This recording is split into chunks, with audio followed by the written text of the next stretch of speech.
Miss হবে না আপনার পছন্দের টিভি শো। দেখুন জি5 অ্যাপে একদম ফ্রি। আমি কিন্তু এখনো জানতে পারিনি শ্যামলীকে।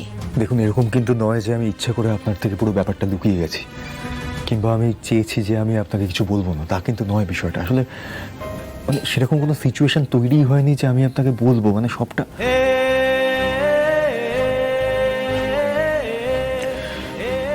হ্যাঁ, শ্যামলীর সঙ্গে আমার বিয়ে হয়েছিল, কিন্তু আমি বলছি আপনাকে সেটা কিন্তু অ্যাক্সিডেন্টাল।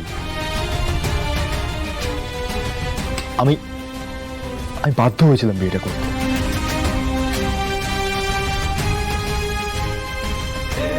বাধ্য হয়েছেন মানে? সে অনেক কথা, আপনি চাইলে আমি আপনাকে সবটাই বলতে পারি।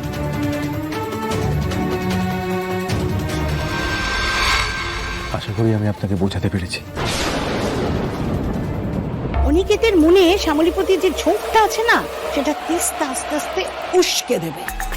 তাহলে তো মেয়েটা খুবই খারাপ। তা এত কিছুর পরেও মেয়েটাকে বাড়িতে রেখেছেন কেন? ওটাই তো আইরানি। আসলে শ্যামলী যে সত্যি সত্যি খুব খারাপ, এটা কিন্তু আমি বলতে পারবো না। কারণ আমার ফ্যামিলি যতবার, মানে ইনফ্যাক্ট স্পেশালি মানে আমি যতবার বিপদে পড়েছি, শ্যামলী প্রত্যেকবার বিপদ থেকে আমাকে উদ্ধার করেছে, আমার ফ্যামিলিকে উদ্ধার করেছে। আপনি আমার না প্রথম মনে হতো যে উনি বোধহয় ইচ্ছে করে ভালো সাজার জন্য এগুলো করেন, হয়তো নিজেই কোনো সমস্যা তৈরি করেন, তারপর নিজেই সেটা সমাধান করেন। মানে বুঝতে পারতাম না, কিন্তু এখন মানে আমি যখন মাথা ঠান্ডা করে ভাবি, তখন বুঝতে পারি যে এত কিছু করা শ্যামলীর পক্ষে সম্ভব না। ঠাম্মি তো ঠিকই বলেছিল, স্যার তো শ্যামলীকে নিয়ে খুব দ্বন্দ্বে আছেন। যে শ্যামলীকে পুরোপুরি অবিশ্বাস করছেন না, এটাই আমার কাছে অনেক। কি ভাবছেন? না, কিছু না, বলুন তারপর। দেখুন, তবে শ্যামলী যেমনই হোক না কেন,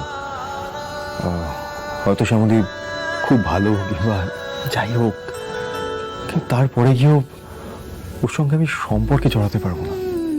আর তার থেকেও বড় কথা যে আমি কোন যুক্তিতে ওকে নিজের স্ত্রীর সম্মান দেবো কিংবা ওকে স্ত্রী বলে মেনে নেবো বলুন তো? কারণ ওর সঙ্গে তো আমার কিছু মেলে না।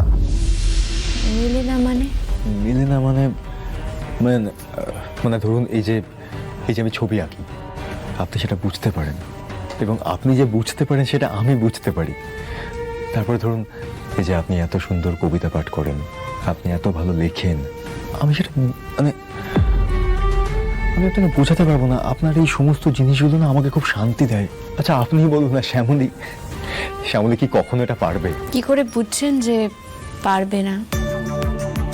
যতটুকু আপনার কথায় বুঝলাম, আপনি তো কখনো শ্যামলীকে বোঝার চেষ্টাই করেননি। হয়তো যদি আপনি শ্যামলীকে জানার চেষ্টা করতেন, বোঝার চেষ্টা করতেন, তাহলে হয়তো শ্যামলীর মধ্যেও কিছু ভালো জিনিস আপনি খুঁজে পেতেন। হয়তো আপনাদের মধ্যেও মনের মিল ঘটতো। না, সেটা সম্ভব না। বুঝলাম, কিন্তু আমার পক্ষেও যে আপনার সঙ্গে বন্ধুত্ব রাখা সম্ভব নয়। জি5 ডাউনলোড করুন আর সব এপিসোড দেখুন একদম ফ্রি।